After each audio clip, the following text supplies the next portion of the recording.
आप सबों को जय मसीह की। यीशु सहाय। मेरा नाम इमैनुअल लाल है। एक बार फिर से मैं आप सबका स्वागत करना चाहता हूँ होप सब स्कूल हिंदी अध्ययन में, और मैं आशा करता हूँ कि आप सब अच्छे होंगे। तो आइए अपने अध्ययन में आगे बढ़ने से पहले एक छोटी सी प्रार्थना में जाएं। हमारे स्वर्गीय पिता, महान जीवित परमेश्वर, सारे जहां को बनाने वाले जिंदा खुदावंद मसीह, बड़े ही नर्म और दीन होकर आपके चरणों में आते हैं। दुआ मांगते हैं पिता परमेश्वर कि आपका आत्मा हमारे बीच में हो, जब आपके वचन में जाते हैं, अध्ययन में जाते हैं पिता परमेश्वर, हर एक शब्द को अच्छी रीति से समझने और समझाने वाले हो सके पिता परमेश्वर। हर एक जन को आपके हाथों में सौंपते हैं। छोटी विनती आपके प्रिय बेटे यीशु मसीह के नाम से मांगते हैं, आमीन। और धन्यवाद देना चाहता हूं कि आप सबका एक बार फिर से अतिथिगण कि आप हमारे बीच में उपस्थित हो सकते हैं अपने विचार विमर्श करने के लिए। यीशु सहाय। मैं मार्टिन मुंडू। जय मसीह। मैं नवीन कुमार। आप सबों को मेरा जय मसीह की। मेरा नाम डॉक्टर रिबेका सिंह है। जय मसीह। मैं अभिषेक कुमार। आप सभी को प्रभु यीशु मसीह में नमस्कार। जय मसीह। मैं पास्टर दुलार चंद। आप सभी को जय मसीह की। मेरा नाम शशि सिंह है। अजीजों, जो हम आज अपने अध्ययन में जाएंगे, हमारा 7वां जो पाठ है उसका शीर्षक है स्वर्गीय नागरिकता। और यहाँ पर फिलिपियो 4:6 कहता है, किसी भी बात की चिंता मत करो, परंतु हर एक बात में तुम्हारे विनती, प्रार्थना और विनती के द्वारा धन्यवाद के साथ परमेश्वर के सम्मुख उपस्थिति किए जाए। परमेश्वर आप सबको बहुत से आशीष दे जब हम इस पाठ में, इस अध्ययन में जुड़ते हैं और बहुत सी चीज़ों के बारे में सीखते हैं। जी भाई मार्टिन। बहुत बहुत शुक्रिया। जैसे हम देखते हैं, विषय है स्वर्गीय नागरिकता। जी। और जैसे हम सभी जानते हैं, हम भारतीय नागरिक हैं। जी। यहाँ पर यदि हम देखें इस चीज़ को समझने के लिए, और यदि हम देखें एक भारतीय नागरिक होने के साथ जो है हमारे कुछ अधिकार हैं, बिल्कुल, और उसके साथ साथ हमारे कुछ कर्तव्य भी हैं। जी जी। अधिकार कि हम कुछ चीजों को कर सकते हैं, वो हमारा अधिकार है इस देश में। बिल्कुल। और कुछ कर्तव्य जो हमें देश के प्रति करना है। जी। पर यहाँ हम देख रहे हैं कुछ दुनियावी राज्य की नहीं बात हो रही है, पर यहाँ स्वर्गीय राज्य की बात हो रही है, स्वर्गीय नागरिकता की बात हो रही है। और यदि जैसे इस पृथ्वी के नागरिकता में होता है कि कुछ कर्तव्य है और कुछ हमारे अधिकार है, इसी प्रकार से जब हम अपने आप को स्वर्गीय नागरिकता कह रहे हैं तो हमारे कुछ कर्तव्य हैं और कुछ जो है ऐसी चीजें हैं जिन्हें हमें करने की बहुत ज्यादा जरूरत है। और यदि हम देखें तो ये जो शीर्षक है एक बहुत अहम सच्चाई हमसे कह रहा है, और वो ये है कि यदि आपका नागरिकता जो है स्वर्ग का है तो आपका जीवन भी स्वर्गीय लोगों जैसा होना चाहिए। एक बहुत सुंदर गीत है अंग्रेजी में जो इस प्रकार कहता है कि हम जो है केवल कुछ पल के लिए इस पृथ्वी में हैं, हम केवल गुजर रहे हैं, हम जो है केवल जा रहे हैं। और इसीलिए हमें हमेशा याद रखने की जरूरत है कि हमारा ध्यान जो है उस स्वर्ग की ओर बना रहे। बिल्कुल बिल्कुल। हमारा जो है धन संपत्ति जो है स्वर्ग में इकट्ठा हो। स्वर्ग राज के लिए हमें कार्य में लगे रहना बहुत ज्यादा जरूरी है, क्योंकि हम बहुत चीजों को देख रहे हैं। और यदि हम लोगों को स्वर्ग राज सच्चा है, वो राज्य सच्चा है, वो नागरिकता सबके लिए है, यदि हम उन्हें बताना चाहते हैं तो वो केवल हमारा जीवन को देखकर ही उन्हें मालूम होगा। बिल्कुल। आज हम देखते हैं कि हमारे पास स्वतंत्रता नहीं है, बहुत राज्यों में स्वतंत्रता नहीं है कि आप उन्हें स्वर्ग राज के विषय में बता सकते हैं।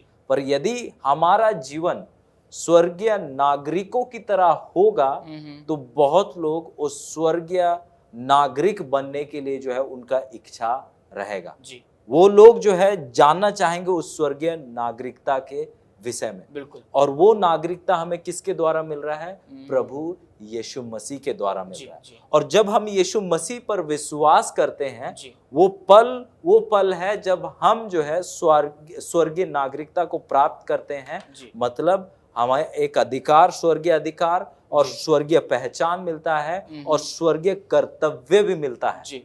यदि हम स्वर्गीय चीजों का आनंद ले रहे हैं तो स्वर्गीय जो कार्य है, जो चीजें सौंपे गए हैं हमें स्वर्ग की ओर से, उन्हें भी करना जरूरी है। यदि हम कहते हैं वहां के नागरिक है तो उनके जैसा जीना जी और उनके जैसा कार्य करना बहुत ज्यादा जरूरी है, क्योंकि यदि हम नहीं कर रहे हैं तो ये स्पष्ट है कि हम वहां नहीं जा रहे हैं, हम जी। वहां के नागरिक है ही नहीं। बिल्कुल तो इसीलिए हमें जो है पौलुस जैसे इन बातों को याद रखने की बहुत ज्यादा जरूरत है जी कि हम स्वर्गीय नागरिक हैं, और पौलुस इन चीजों को जानता था जी। और इसी कारण से वो कहता है कि मेरे लिए जीना मसीह है, या दूसरे शब्दों में कहे मेरे लिए अगर जीना है वो है स्वर्गीय नागरिक की तरह, बिल्कुल बिल्कुल और मेरे लिए मरना है वो भी एक स्वर्गीय नागरिक की तरह। और जब मेरा मृत्यु होगा उसके बाद जो है एक स्वर्गीय नागरिक की तरह मैं विश्राम करूंगा, और जब यीशु मसीह आएंगे तो मैं फाइनली जो है अपने राज्य में जी। जाऊंगा, अपने सही नागरिकता को प्राप्त करूंगा। धन्यवाद जी, बहुत बहुत धन्यवाद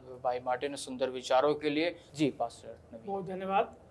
और रविवार का पाठ जो इस प्रकार लिखा है कि आदर्श मॉडल, जी रोल मॉडल, हम्म ये स्वर्गीय नागरिकता का क्या एक आदर्श मॉडल है। जी हम देखते हैं अक्सर कि कुछ ऐसे लोग को जिसको हम देखते हैं उनको सराहते हैं, उनके अच्छे कामों को देखकर हम ऐसा बनना चाहते हैं। कभी कभी यहाँ पर बच्चे होते हैं जो उनके माता पिता बच्चों के लिए एक आदर्श होना चाहिए, जी बिल्कुल और कुछ कुछ बड़े लोग भी बच्चों के लिए आदर्श होते हैं जी। जिसका वो लोग बच्चे नकल करते हैं। जी बिल्कुल आज के मीडिया के दौर में हम जब गुजरते हैं हम्म तो आज हम मीडिया में देखते हैं बहुत तरह के भड़काऊ और आकर्षक खबरें आती हैं, जी और अक्सर लोग उसका नकल करना चाहते हैं, बिल्कुल बिल्कुल उसके जैसा बनना चाहते हैं। जी लेकिन पौलुस यहाँ फिलिपी मंडलियों को या हम लोगों को, विश्वासी लोगों को ये सिखाना चाहते हैं कि उस समय भी, पौलुस के समय इंटरनेट का युग नहीं था, लेकिन आज के समय में जैसे बुराइयां है उस समय भी बुराइयां थी, जी और ये बुराइयां दुनिया के अंत तक रहेगी। और उस बुराइयों में भी हमें एक क्या बनना है, एक आदर्श बनना है, जी लोगों के लिए एक आदर्श बनना है। और इस बात पर पौलुस जो हमें अपने वचन में बोलते हैं कि हे भाइयों, जी तुम सब मिलकर मेरी सी चाल चलो और उन्हें पहचान रखो जो इस रीति पर चलते हैं जी जिसका उदाहरण तुम हम में पाते हो। हम में मतलब पौलुस बोले कि जैसे मैंने तुम्हारे लिए एक आदर्श बना, जी। तुम उसका मेरा नकल करो, जी जी मैंने जैसे चला उस प्रकार तुम चलो। और बहुत सारा जो लोगों के लिए बुरे भी आदर्श हो सकते हैं, लेकिन उसको चेताते हैं जी कि जी जो आदर्श जो प्रभु को अपना मसीह करके नहीं अंगीकार करते हैं जी उसका पीछा मत करो। कुछ लोगों को वो चेताते हैं जी कि सब काम बिना कुलकुलाए और बिना विवाद के किया करो। बिल्कुल बिल्कुल और वो ये भी चेताते हैं रोमियो 16 का 17-18 में, जो लोग विरोध और ठोकरे करते हैं उन पर ध्यान मत करो, उनसे दूर रहो। जी और यीशु हमारा सर्वोत्तम आदर्श है, जी बशर्ते कि क्या हम दूसरों के लिए आदर्श जी बिल्कुल हैं कि नहीं है। बिल्कुल बिल्कुल धन्यवाद। बहुत धन्यवाद देना चाहते हैं पास्टर नवीन का सुंदर विचारों के लिए। जी दर्शकों, बिल्कुल हमें अगर आदर्श बनाना है तो यीशु मसीह हमारे आदर्श होने चाहिए। आप कहीं मत जाइएगा, हमारा दिन भी चलता रहेगा। मिलते हैं छोटे से ब्रेक के बाद। एक बार फिर से आपका स्वागत है ब्रेक के बाद हमारे अध्ययन में, और जिसमें हम सीख रहे हैं स्वर्गीय नागरिकता। और सीधे चलते हैं हमारे अतिथिगण के पास। जी डॉक्टर रेबेका। मेरे पास सोमवार का लेसन है और जी। इसमें प्रभु में दृढ़ रहो, जी ओके, मजबूत जिसको कहते हैं। जी और प्रभु में दृढ़ रहने का मतलब है हम उसके साथ ही, हमारा जीवन उन्हीं के साथ रहेगा। तो यहाँ पे बताया गया है फिलिपियों उसका 3 अध्याय, जी और यहाँ पे इस तरीके से लिखा है कि उनका अंत विनाश है, जी ओके, और उनका ईश्वर पेट है। वे अपनी लज्जा की बातों पे घमंड करते हैं जी और पृथ्वी की वस्तुओं पे मन लगाए रहते हैं। ये उन लोगों के बारे में बताया गया है। मैं जब इसके बारे में देख रही थी मैं सोची उनका ईश्वर पेट जो है ईश्वर है, जी उन्हें अपने पेट के अलावा और किसी चीज़ की चिंता नहीं है। जी मतलब उनका जो स्वार्थ है वो है सब कुछ मेरे पास। मेरे को मिल जाए, मेरे को मिल जाए, मेरे को मिल जाए। जी तो यहाँ पे पौलुस जो बता रहा है, ये कौन से लोग हैं जो प्रभु के बारे में नहीं सोचते। दूसरी चीज अगर हम देखें, लज्जा की बातों पे घमंड करते हैं। बिल्कुल अगर हम देखें, जनरल फीलिंग है और हम देखते भी हैं कि कुछ लोग जो हैं बड़ा घमंड करते हैं। जब वो बनारस में हम लोग थे, 8-10 गालियों के बाद उनका जो है असली बात शुरू होती थी। बिल्कुल और वो इतना प्राउडली बोलते थे, उन्हें पता ही नहीं लगता कि वो क्या बोल रहे हैं। हम लोग जो मसीही लोग हैं, हम स्पेशली जब मैंने पहली बार सुना तो मेरा सर नीचे ही रहा। जी मुझे समझ नहीं आता कि क्या बोल रहे हैं। जी तो उनको ऐसी बातें जो है उनके लिए क्या है, वो घमंड करते हैं। बिल्कुल बिल्कुल लेकिन हम मसीही होने के नाते पौलुस हमें बता रहा है, जब ऐसा कुछ होता है अपने मन को दृढ़ करो जी और हो सके तो उनसे दूर रहो। बिल्कुल बिल्कुल ये भी बोल रहा है, पृथ्वी की वस्तुओं पे ध्यान देने वाले लोग स्वर्ग में नहीं जा सकते, बिल्कुल बिल्कुल है ना। तो यहाँ पे ये बताया गया है कि अंत में यीशु के द्वारा मृत्यु अंतिम शत्रु नष्ट हो जाएगी। ओके, मृत्यु जो है उसका भी खात्मा होगा जी यीशु के द्वारा। जी और जो मसीह में मरे हैं, पहला करंथियों 15 के 42 से 44 में लिखा हुआ है, जो मसीह में मरे हैं उनको पहले जिंदा किया जाएगा। बिल्कुल बिल्कुल और जब उन्हें जिंदा किया जाएगा तो जी उठेंगे, वो रासबाजी का लिबास उन्हें पहनाया जाएगा। जी बिल्कुल वो लोग होंगे जो ईश्वर को अपना ईश्वर मानते हैं। जी उनका ईश्वर पेट नहीं है। जी उनको जो है लज्जा आती जब वो ऐसी बातों के बारे में सुनते हैं, सुनते हैं जी क्योंकि हम पाप में रह रहे हैं। हमारी जन्मभूमि स्वर्ग है, तो हमें स्वर्ग की तैयारी करनी है। बिल्कुल बिल्कुल मृत्यु आखिरी दुश्मन है जी। जो कि यीशु मसीह उसको हराएगा। तो हमें अनंत जीवन के लिए हमें स्वर्ग में जाना है। हम लोग सोचते हैं यहाँ पे चीजें इकट्ठी कर रहे हैं, किस लिए? जी क्या मैं यहाँ पे मरने के बाद भी यहाँ रहूंगी? नहीं, हमारा तो स्वर्ग में हमारा धन है जी। और हमें स्वर्ग ही हमारा नगर है, नागरिकता हमारी स्वर्ग की है। तो हमें स्वर्ग की तैयारी करनी है और हम अपने उद्धारकर्ता की देख रहे हैं, बाट जो रहे हैं। यीशु मसीह आएगा, अपने लोगों को आसमान में ले जाएगा। जी। और जो लज्जा वाले लोग हैं, जो अपने ईश्वर को कुछ नहीं समझते हैं, उनका तो खात्मा जो है वो नरक ही है। जी तो हमें स्वर्ग की तैयारी करनी है कि स्वर्ग ही हमारी भूमि है। Thank you. बहुत बहुत धन्यवाद डॉक्टर रेबेका आपके सुंदर विचारों के लिए। और दर्शकों, बिल्कुल सच बात है कि हमें इन संसारिक चीज़ों से अपने आप को हटाना है और स्वर्गीय चीज़ों के ऊपर ध्यान लगाने की हमारी ज़रूरत है। क्योंकि एक अंग्रेजी गाना जो भाई मार्टिन ने कहा कि this world is not our home, I am just passing through. ये संसार हमारा घर नहीं है, हम बस यहाँ से गुजर रहे हैं और हमारा असली घर स्वर्गीय है। जी पास्टर अभिषेक। बहुत बहुत धन्यवाद सर। आज का सब टाइटल है प्रभु में आनंदित रहो, जी जो हम पढ़ते हैं फिलिपियों के 4 में। बिल्कुल प्रभु में सदा आनंदित रहो, मैं फिर कहता हूँ आनंदित रहो। जी और तुम्हारी कोमलता सब वस्तुओं सब मनुष्य पर क्या हो जाए, प्रकट हो जाए। जी और हमें पौलुस इस बातों में सिखाता है कि परमेश्वर की शांति का अनुभव कैसे करना चाहिए। यदि आनंद है तो आनंद का अनुभव कैसे करेंगे। हम देखते हैं कितनी बार कई चीज़ों में तनाव रहते हैं और उन सारी चीज़ों का कारण जो होता है हमारी परेशानियां हैं। जो हम देखते हैं मत्ती के 6 के 25 और 25 से 34 और मत्ती के 10 का 19 में अच्छे कारण से यीशु बार बार हमें क्या करता है, जोर देता है और हमें इस चिंता से दूर रहने के लिए हमें हिदायत देता है। फिर हमें पतरस का अध्याय पढ़ेंगे, पहला पतरस का 5 का 7 में वो हमारी चिंताओं को क्या करता है, अपने ऊपर लेने के लिए प्रेरित करता कि अपनी सारी चिंता क्या करो, मुझ पर दे दो, मैं तुम्हारा ख्याल रखूंगा। और इन सारी बातों से पौलुस हमें और प्रेरित करता है और वो लिखता है कि वास्तव में दुनिया भर में बढ़ती समस्याओं में हमें आशा मिलनी चाहिए। और वो आशा हमारा कहाँ है, यीशु मसीह के पास है।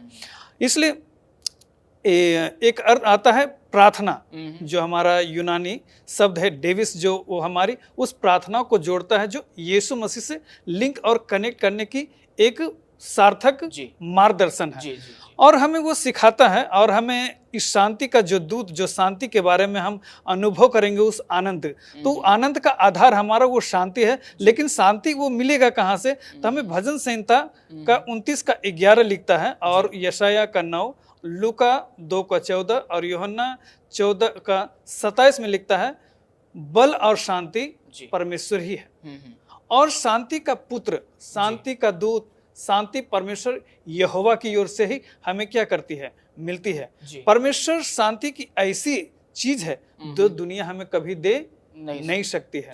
लेकिन फिर सवाल आता है कि हम आनंदित कैसे रहे? चारों तरफ तो हाहाकार है, चारों तरफ हाहाकार है, लूट का खसोट है, रोना है, विलपना है, तड़पना, तो फिर कैसे रहें? तो फिर लिखता है हाहाकार तो है, तो क्या काफी है? आनंद देने के लिए, आनंद रहने के लिए तो आनंदित तभी हो सकते हैं जब शांति का पुत्र मेरे अंदर है। और यदि शांति का पुत्र मेरे अंदर है तो फिर हमें आनंद रहने से कोई रोक नहीं सकता है। यदि शांति सिर्फ यीशु में ही पाई जाती है तो उसका चरित्र है कि शांति का चरित्र का आधार उसकी परिस्थितियां जितनी भी प्रतिकूल हो जाए, लेकिन हमें आनंद रहने से कोई रोक नहीं सकता, क्योंकि शांति का दूत हमारा यीशु मसीह है और वही मेरा आधार है उस आनंद का। धन्यवाद सर। बहुत बहुत धन्यवाद पास्टर अभिषेक आपके विचारों के लिए। और दर्शकों, मैं एक बात कहना चाहूँगा कि हम मसीह होने के नाते यदि हमने परमेश्वर की शांति को प्राप्त नहीं किया है तो हमने कुछ नहीं किया, क्योंकि परमेश्वर स्वयं कहते हैं कि मैं तुम्हें शांति दिए जाता हूँ। और परमेश्वर कहते हैं कि अपना सारे बोझ से दबे लोगों मेरे पास और मैं तुम्हें विश्राम दूंगा। आज परमेश्वर आपको और मुझे बुला रहे, आइए परमेश्वर की शांति को ग्रहण करें। मिलते हैं छोटे से ब्रेक के बाद, ये कार्यक्रम फिर से जारी होगा। दर्शकों, एक फिर से आपका स्वागत करते हैं ब्रेक के बाद। और ब्रेक से पहले जैसे कि हमने सीखा कि परमेश्वर जो शांति की बात कर रहे हैं और वो शांति हमें दिए जाते हैं, तो आइए अपने अध्ययन में बने रहेंगे और आगे और नई चीज सीखेंगे। तो आइए चलते अपने अतिथिगणों के पास। जी मिस्टर, धन्यवाद देते हैं इस समय के लिए। जिस तरह से हम सब बातें कर रहे हैं, ये बहुत ही अच्छे से हम सब परमेश्वर के विषय में सीख रहे हैं, और खास तौर से स्वर्गीय नागरिकता के विषय में सीख रहे हैं। और जिस तरह से भाई अभिषेक ने व्याख्या किया शांति के विषय में, आज मैं भी इसी विषय में, बुधवार के विषय में थोड़ी सी चर्चा उसके विषय में हम लोग करेंगे। इसमें लिखा गया कि समझ से परे शांति। आजकल बहुत चीजों को देखते हैं कि हमारे संसार में जिस तरह से हम लोग अपना जीवन बसर करते हैं तो शांति की कमी है। आज हर जगह लोग शांति के तलाश में भटक रहे हैं। बिल्कुल बिल्कुल। लेकिन सही शांति कहाँ मिलता है ये समझने की जरूरत है, और शायद सही में सही शांति सही जगह में नहीं मिल पा रहा है जी। और इसीलिए जब हम पढ़ते हैं भजन संहिता 119 का 165 पद हम पढ़ते हैं तो उसमें लिखा गया है कि तेरी व्यवस्था से प्रेम रखने वालों को बड़ी शांति मिलती है और उन्हें कुछ ठोकर नहीं लगती जी। देखिए, ये बहुत ही अच्छी रीति से परमेश्वर के वचन बोलता है कि जो परमेश्वर की व्यवस्था से प्रीति रखते हैं उनको शांति होता है। बिल्कुल बिल्कुल। और जब आगे में थोड़ा सा हम लोग देखते हैं तो शांति को एक दूसरे तरह से भी प्रकट किया गया है। जब कोई शहर है और शहर में शांति बनाने के लिए एक सेना को तैयार किया जाता है जी। और उसी तरह से हमको और आपको शांति पाने के लिए परमेश्वर के साथ में आना है। बिल्कुल। ये पौलुस कहते हैं कि जिस तरह से हमको शांति चाहिए तो हम लोग को परमेश्वर के नजदीक आना है। बिल्कुल, बिल्कुल। और इसी तरह से हम पढ़ेंगे, इसमें लिखा गया है फिलिपियों 4 का 7 में लिखा गया है कि तब परमेश्वर की शांति जो समझ से बिल्कुल परे है तुम्हारे हृदय और तुम्हारे विचारों को मसीह यीशु में सुरक्षित रखेगी जी। शांति जो है हमारे समझ से परे है, लेकिन जब हम परमेश्वर में आते हैं जी, परमेश्वर के संगति में अपने जीवन व्यतीत करते हैं तो वो शांति प्राप्त होता है। बिल्कुल। और इसी तरह से जब हम लोग फिलिपियों 4 और उसका 8 और 9 पढ़ते हैं तो इसमें लिखा गया है, हे भाइयों, जो जो बातें सत्य है, आदरणीय है, उचित है, पवित्र है, बिल्कुल, सुहावनी है, मनभावनी है और निदान है, सद्गुण है और प्रशंसा की बातें पर ध्यान लगाकर जो देखा ग्रहण किया, बिल्कुल, वाला किया करो। जी तो ये सबसे बड़ा जो जो चीज सुंदर है जी उस पर हम लोगों को ध्यान देना। लगाना है। जी जिस तरह से सत्य, आदरणीय, उचित बातें, पवित्रता के साथ में जीवन, जी। जब ऐसे हम लोग परमेश्वर की संगति में रहते हैं तब परमेश्वर हमको शांति देता है। जी, और बिल्कुल। यही चीज जो है पौलुस समझाना चाहते हैं जी। ये अपने लोगों को, जो कुलुसियों और जिस तरह से हम लोग बातें करते हैं कुलुसियों लोगों के लिए और जिस तरह से फिलिपियो लोगों के लिए, ये इसी चीजों को वो कहना चाहते हैं जी। कि जब परमेश्वर में शांति पाना चाहते हैं तो आप परमेश्वर के संगति में इसी जी। तरह से बने रहना होगा। जी, बहुत बहुत धन्यवाद पास्टर दुलाचंद आपके सुंदर शब्दों के लिए, बोल के लिए जो आपने हमारे बीच में स्पर्श किए। और चलते हैं हमारी बहन शशि के पास। Thank you brother. और आज के सैबथ स्कूल में मैं सभी का स्वागत करती हूँ। और आज का शीर्षक है संतोष की कुंजी। संतोष की कुंजी, संतोष, सेटिस्फैक्शन।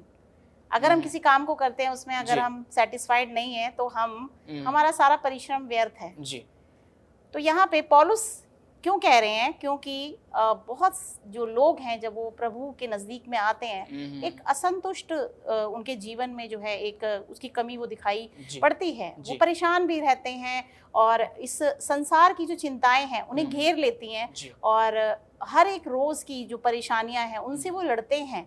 जी। लेकिन यहाँ पे एक जो की है वो बता रहे हैं पौलुस, वो कह रहे हैं कि किसी भी बात की चिंता मत करो। फिलिपियंस 4:6 में लिखा है, जी। किसी भी बात की चिंता मत करो परंतु हर एक बात में तुम्हारे निवेदन, प्रार्थना और विनती के द्वारा धन्यवाद के साथ परमेश्वर के सम्मुख उपस्थित किए जाएं। जी। यहाँ पे परमेश्वर को हम निवेदन करें, प्रार्थना करें जी। और धन्यवाद करें। बिल्कुल। इसके द्वारा क्या होगा? पवित्र आत्मा हमारे हृदय में वास करती है जी। और जो चिंता है वो दूर हो जाती है। जी। या एक पत्रस उसमें 4 के 7 में लिखा है, अपनी सारी चिंता उसी पर डाल दो जी। क्योंकि उसको तुम्हारा ध्यान है। बिल्कुल। जब हमारे हृदय में ये हम याद रखते हैं कि परमेश्वर को हमारा ध्यान है तो जी। हम व्यर्थ की चिंताओं से बच जाएंगे। बिल्कुल। हम व्यर्थ की चिंता करेंगे ही नहीं जी। और परमेश्वर की पवित्र आत्मा हमारे साथ होगी। जी। क्योंकि जो चिंता है वो शैतान का हथियार है। बिल्कुल, चिंता बिल्कुल। होती ही इसीलिए कि वो परमेश्वर की उपस्थिति को आपके अंदर से खत्म करना चाहती है। तो पौलुस इस बात को जानते हैं क्योंकि इतनी विकट परिस्थितियों में आप कैसे रह सकते हैं मसीह के साथ, उसके दुख में कैसे भागी हो सकते हैं? जी। चिंताएं तो आएंगी। जी। तो चिंताओं को हमें त्याग देना है और जी। प्रभु पे विश्वास करना है, प्रार्थना के द्वारा अपने जीवन को स्थिर करना है। प्रभु यीशु मसीह ने कहा 14:14 में अगर तुम मेरे नाम से कुछ मांगोगे तो जी। मैं करूंगा। जी। तो अगर हम संपूर्ण विश्वास के साथ, संपूर्ण हृदय के साथ अगर हम प्रार्थना करते हैं तो जरूर प्रभु हमें देते हैं। जी। क्योंकि उसका इच्छा यही है कि उसके बच्चे जो हैं इस संसार में वो खुश रहें और हमें इस बात को याद रखने की जरूरत है। जी। उसके बाद बहुत सारी चीज़ें हैं जिसमें कि परमेश्वर की आज्ञाओं को मानने की ताकत से भी जो है हमें क्या मिलती है? सफलता मिलती है, संतुष्टि मिलती है। जी। और परमेश्वर की आज्ञाकारिता में जैसे जैसे हम बढ़ते हैं तो पवित्र आत्मा हमारे हृदय को संतुष्टि देती है। जी। भले ही कितनी भी विकट परिस्थितियां हों लेकिन फिर भी हम जो है खड़े रह सकते हैं। बिल्कुल। जैसे कि एक बार पतरस जब पानी पे चलने लगे और प्रभु यीशु मसीह ने कहा कि उसके निकट आए वो, लेकिन वो उन्होंने एकदम जो है एक कंफ्यूज हो गए कि मैं पानी पे कैसे चल सकता हूँ। जी। जी। इवन पानी पे चले वो, लेकिन वो कंफ्यूज हो गए, पानी पे कैसे चल सकता हूँ। लेकिन जैसे यीशु मसीह ने हाथ बढ़ाया उनकी चिंता को उसने खत्म किया जी। और उसे जो है वो सही से वो उस पे बोट पे आ गए वापस। जी। तो जैसे ही हम चिंता में फंसे तो हम प्रभु यीशु मसीह को अपना हाथ दें, वो जी। हमें उस चिंता से निकालेंगे। बिल्कुल, बिल्कुल। धन्यवाद। बहुत बहुत धन्यवाद बहन जी आपके सुंदर विचारों के लिए। और अजीजों, हमारा यह दिन यूं ही चलता रहेगा और हम जानते हैं कि आपने बहुत कुछ सीखा है। प्लीज़ उसको दूसरों में साझा कीजिएगा और मैं आपका भी धन्यवाद देना चाहता हूँ आपके विचारों के लिए। परमेश्वर आप सबको भी बहुत आशीष दे। शांति, यदि हम बात करें तो संसार में लोग शांति को खोज रहे हैं और केवल शांति परमेश्वर में मिलती है। परमेश्वर आप सबको बहुत आशीष दे। अपने अध्ययन को खत्म करने के लिए आइए हम एक प्रार्थना में जाएंगे और मैं निवेदन करूंगा भाई मार्टिन से कि प्रार्थना में अगुवाई करें। महान दयालु स्वर्गीय पिता, हम आपका धन्यवाद करते हैं आज की पढ़ाई के लिए। हमारे साथ हो कि हम आप में बने रहें और एक स्वर्गीय नागरिक, हम इस नागरिक लोगों के लिए हम हो सके। इस विनती को यीशु मसीह के नाम से मांगते हैं, आमीन। आमीन। बहुत बहुत धन्यवाद आमीन। अच्छी प्रार्थना के लिए। और दर्शकों, हम मिलते हैं अगले पार्ट में। तब तक परमेश्वर आप सबको आशीष दे। आमीन। आमीन।